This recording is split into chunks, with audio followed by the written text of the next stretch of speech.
देखिए इस हमने तीन विमाओं के आधार पर गतियों का जो वर्गीकरण किया था वो तीन प्रकार से किया था, ठीक है। एक था एक विमीय गति, फिर था द्विविमीय गति और तीसरा था त्रिविमीय गति, ठीक है। तो एक विमीय गति या फिर वन डायमेंशनल मोशन का तो उदाहरण था कि किसी भी पिंड के द्वारा जब सरल रेखा में गति की जाती है तो उसको हम एक विमीय गति कहते हैं, ठीक है। मतलब उसका उदाहरण क्या हो गया, सरल रेखा में गति, ठीक है, मोशन इन स्ट्रेट लाइन, ठीक है।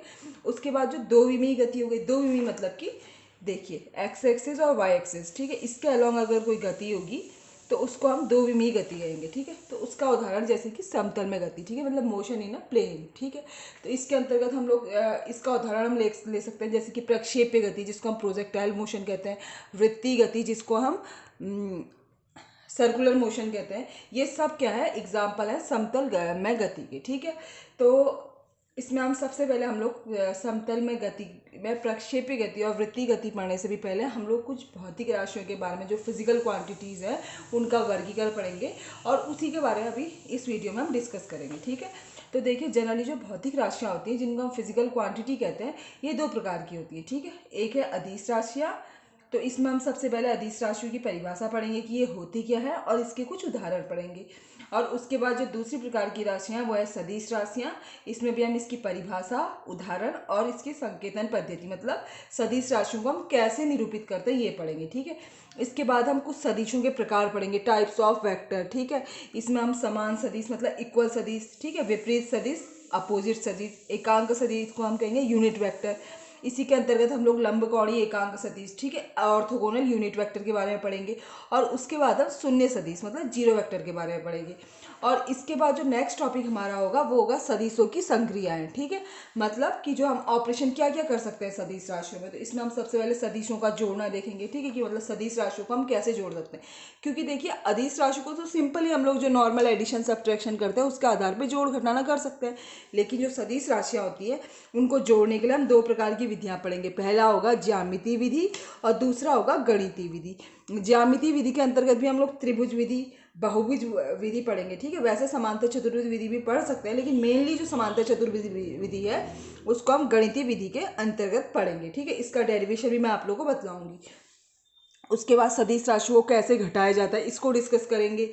उसके बाद सदिशों का वियोजन मतलब कि इस सदिश राशियों को उसके घटकों में वियोजित करना सीखेंगे। और उसके बाद जो हमारा लास्ट टॉपिक होगा वो होगा सदिशों का गुणन, ठीक है।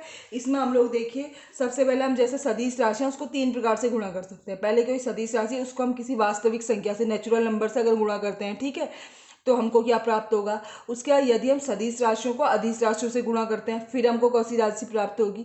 और तीसरे प्रकार का जो गुणन होगा वो होगा सदिशों का सदिश राशियों से ही गुणन, ठीक है। तो इसकी भी हम दो टाइप का गुणन पढ़ेंगे। इसमें पहला होगा अदिश गुणन जिसको हम स्केलर प्रोडक्ट या फिर डॉट प्रोडक्ट कहते हैं। और उसके बाद जो दूसरा गुणन होगा वो होगा सदिश गुणन जिसको हम वेक्टर प्रोडक्ट या क्रॉस प्रोडक्ट कहते हैं, ठीक है। तो सबसे पहले हम लोग इन टॉपिक को वन बाय वन डिस्कस करते हैं। इसके बाद फिर हम प्रोजेक्टाइल मोशन मतलब प्रक्षेप्य गति और वृत्तीय गति को डिस्कस करेंगे, ठीक है। तो देखिए सबसे पहले हम देखते हैं कि जो भौतिक राशियाँ कितने प्रकार की होती है, ठीक है।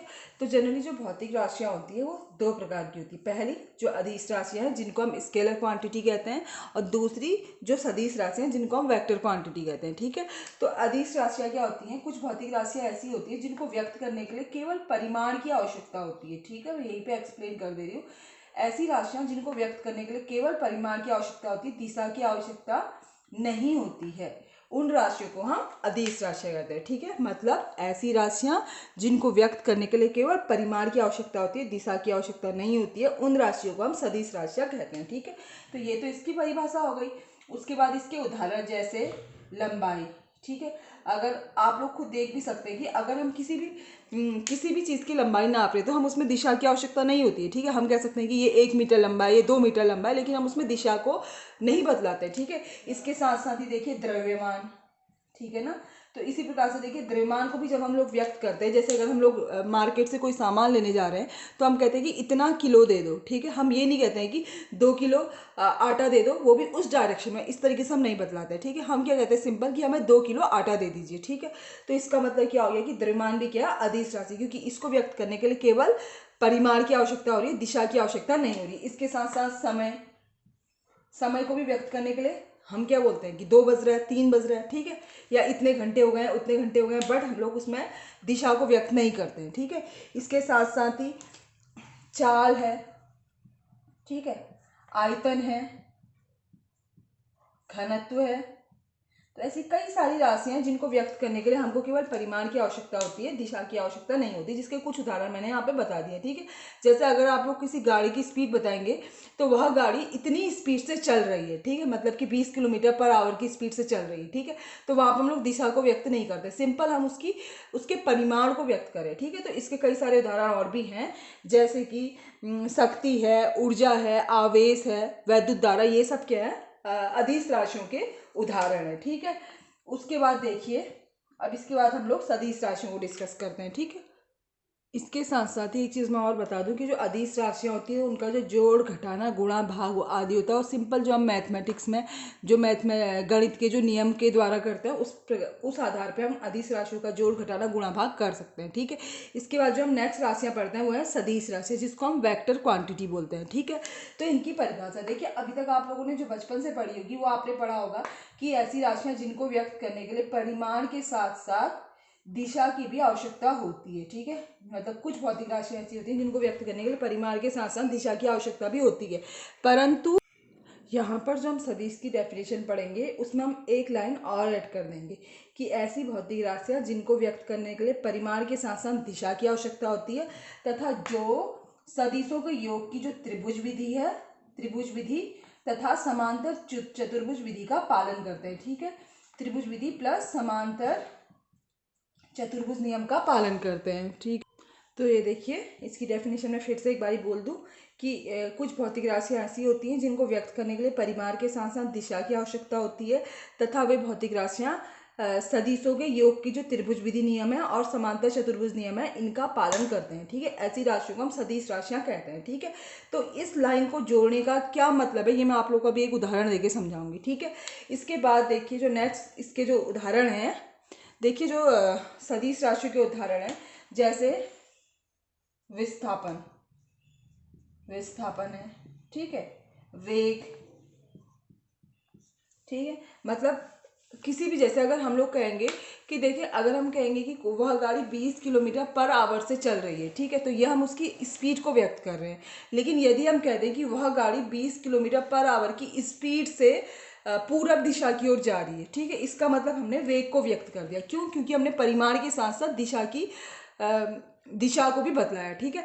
मतलब सदिश राशियों का अध्ययन इसलिए भी जरूरी है कि अगर हम किसी भी वस्तु की स्थिति डिफाइन कर रहे हैं, जैसे सपोज हमने कह दिया कि हमारा जो विद्यालय है, स्कूल है, वो हमारे घर से 2 किलोमीटर है, ठीक है। तो हम ये अगर हम किसी को अपने स्कूल की लोकेशन बता रहे हैं तो हम सिंपल कह देंगे कि हमारे घर से 2 किलोमीटर है, तो वह जरूरी नहीं है कि स्कूल तक पहुंच जाए। लेकिन यदि हम कहेंगे कि हमारा विद्यालय, हमारा स्कूल हमारे घर से 2 किलोमीटर पूरब दिशा की ओर है, तो वह निश्चित रूप से स्कूल तक पहुंच जाएगा। क्यों? क्योंकि हमारे घर में तो चारों दिशाएं, पूरब भी है, पश्चिम भी है, उत्तर भी है, दक्षिण भी है। तो हमने क्या किया, परिमाण के साथ साथ, मतलब 2 किलोमीटर हमने लेंथ तो बताई, लेकिन उसके साथ साथ हमने उसकी दिशा भी बतला दी। मतलब 2 किलोमीटर पूरब की ओर है, अर्थात वह बंदा बिल्कुल हमारे स्कूल तक पहुंच जाएगा, ठीक है। तो सदिश राशियां जनरली किसी भी वस्तु की जो लोकेशन है उसको बताने के लिए बहुत अच्छी तरीके से हम सदिशों के द्वारा व्यक्त कर सकते हैं, ठीक है। तो जैसे विस्थापन है, वेग है, त्वरण है, बल है, उसके अलावा संवेग है, आवेग है, धारा घनत्व है, ये सब राशियां क्या है, ये सब क्या सदिश राशियों के उदाहरण हैं, ठीक है। तो इस प्रकार से कई सारे उदाहरण और भी हैं, ठीक है। तो अब देखिए, वो जैसे जैसे जब हम इन राशियों के बारे में पढ़ेंगे भी, तो अब जब इस चीज़ को पढ़ने के बाद यदि हम लोग चाल और वेग पढ़े तो उसमें हम सबसे पहले ये बोल सकते हैं कि चाल एक अदिश राशि है और वेग एक सदिश राशि है, ठीक है। और इसके बाद देखिए, इसको संकेतन पद्धति, मतलब इसको हम डिनोट कैसे करते हैं। देखिए, तो जो सदिश राशियां हैं उनको हम एक, ये देखिए, एरो के द्वारा व्यक्त करते हैं, ठीक है, एक तीर के द्वारा व्यक्त करते हैं, ठीक है ना। जहां पर जो तीर का ये लेंथ है, ठीक है, ये जो लेंथ है ये क्या है, उस सदिश के परिमाण को व्यक्त करती है, और जो इसका एरो है, ये बाणाग्र है, ये दिशा को व्यक्त करता है, ठीक है। मैं इसको जरा मिटा के यहाँ पे बतलाती हूँ। ये छोटे छोटे से टॉपिक थे, इसलिए मैंने आपको इस फ्लो चार्ट में ही समझाना उचित समझा, ठीक है। और इसमें जो बड़े बड़े टॉपिक जिनको एक्सप्लेन करना है मैं आपको नेक्स्ट वीडियो में 1 बाय 1 एक्सप्लेन करूँगी। तो देखिए, अगर हम इन सदिश राशि को डिनोट करेंगे तो हम इसको एक एरो के द्वारा प्रदर्शित करते हैं। ये देखिए, तो इस बाणाग्र में देखिए, अगर मैं इसको तोड़ूं, देखिए ये इसका एक टेल हो गई और ये इसका हेड हो गया, ठीक है। तो ये जो टेल है ये क्या करती है, किसी भी सदिश के परिमाण को व्यक्त करती है, और ये जो इसका बाणाग्र है, ये हेड है जो, ये इसकी दिशा को व्यक्त करता है, ठीक है। ये देखिए, मैंने इस सदिश को तोड़ के बता दिया कि ये इसका परिमाण और ये इसकी दिशा को। सपोज मैं अगर किसी राशि को व्यक्त कर रही हूँ, जैसे मैंने 10 किलोमीटर पूरब दिशा बोला, ठीक है। तो अगर मैं इसको व्यक्त करूंगी तो देखिए किस तरीके से करूंगी। देखिए, ये देखिए, ये पूरब है, ये पश्चिम है, ये उत्तर दिशा है और ये दक्षिण दिशा है। ये हमेशा याद रखिएगा, ठीक है, कि पूरब दिशा को हम इस तरीके से पश्चिम, उत्तर, दक्षिण। देखिए, तो अब मैं अगर 10 किलोमीटर पूरब दिशा की ओर व्यक्त करूंगी तो देखिए इस तरीके से दिखाऊंगी मैं। ये यहाँ पे मैंने 10 किलोमीटर, ठीक है। तो अब ये 10 किलोमीटर है नहीं, बट मैंने मान लिया कि इतना, मैंने 10 किलोमीटर मान लिया, ठीक है। तो ये देखिए 10 किलोमीटर पूरब दिशा की ओर, ठीक है। अगर मैं इसी वेक्टर को 10 किलोमीटर उत्तर दिशा की ओर दिखाऊंगी तो मैं इस तरीके से करूंगी, ठीक है। जो इसका बाणाग्र होगा, जो इसका हेड होगा, वो उस दिशा की ओर संकेत करेगा, ठीक है। तो इस तरीके से हम किसी वेक्टर राशि को प्रदर्शित कर सकते हैं, ठीक है। जो इसकी टेल होगी, लेंथ होगी, वो इसके परिमाण को व्यक्त करेगी, और जो इसका हेड होगा वो इसकी दिशा को व्यक्त करेगा, ठीक है। जैसे इस वेक्टर को देख के हम जान सकते हैं कि 10 किलोमीटर पूरब की ओर प्रदर्शित कर रहा है। इसको देख के हम कर सकते हैं कि ऊपर की ओर दिशा कौन सी, 10 किलोमीटर उत्तर की ओर, ठीक है। तो इस तरीके से हम किसी भी वेक्टर को प्रदर्शित कर सकते हैं, ठीक है। अब इसके नेक्स्ट वीडियो में मैं आपको सदिशों के प्रकार और टॉपिक्स बतलाऊंगी, ठीक है। तो थैंक यू। बाकी बड़ा टफ सा टॉपिक नहीं है, इंटरेस्टिंग सा है, मज़े से कीजिएगा, ठीक है। Thank you.